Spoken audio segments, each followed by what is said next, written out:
ये बजट सिर्फ अमीरों के लिए है, इसमें गरीबों के लिए कुछ भी नहीं है। और उन्होंने एक भी कोट किया, मैं सुन रहा था कि महाभारत का कोई एक कोट उन्होंने सुनाया था कि मैं समझता हूँ ये महाभारत में द्रोणाचार्य और अर्जुन की बजट है, एकलव्य की नहीं है। तो मैं यही कहूँगा कि गरीब की बजट ये नहीं है और इस बजट से किसी को फायदा होने वाला नहीं है।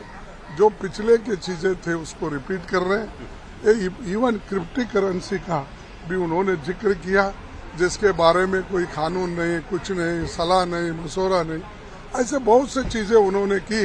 वक्त आने पर वो बताएंगे। Extremely disappointing, a damp squib. There seems to be absolutely nothing in this budget. It's an astonishingly disappointing budget.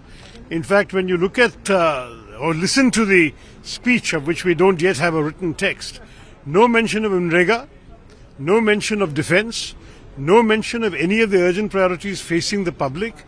We are facing terrible inflation and there is no tax relief for the middle class.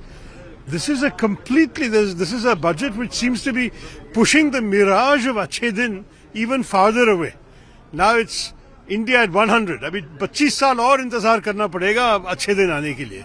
बहुत बुरी बात है। उम्मीद थी कि इसमें कुछ राहत मिलेगी आम नागरिक को, गरीब लोगों को, और जो इनकम टैक्स देते हैं, टैक्स भरते हैं, उनके साथ न्याय नहीं हुआ। वो भी बहुत तकलीफ से गुजर रहे हैं। बढ़ती महंगाई से, इन्फ्लेशन से वो वर्ग प्रभावित हुआ है। ये अपेक्षा की जाती थी कि सरकार उनको राहत देगी। देश में असमानता, इनइक्वालिटी बढ़ रही है, बजट में उसको एड्रेस नहीं किया गया। बेरोजगारी चरम सीमा पर है और जो हमारा इनफॉर्मल इकोनॉमी है, जो छोटे छोटे कारोबार हैं, वो बहुत कष्ट से गुजरे हैं। लॉकडाउन्स रहे महामारी की वजह से, वहाँ पर भी कुछ राहत नहीं है। आज के बजट में जो बोला वो शायद महत्वपूर्ण हो सकता है, लेकिन जो नहीं बोला गया वो बहुत ज़्यादा महत्वपूर्ण है। गरीब, युवाओं और बेरोजगारों के बारे में एक शब्द भी वित्त मंत्री महोदय ने बोला नहीं।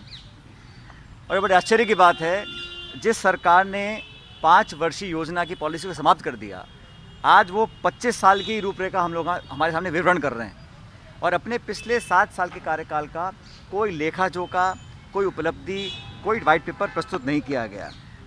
700 किसानों ने अपनी जान से हाथ खो दिए।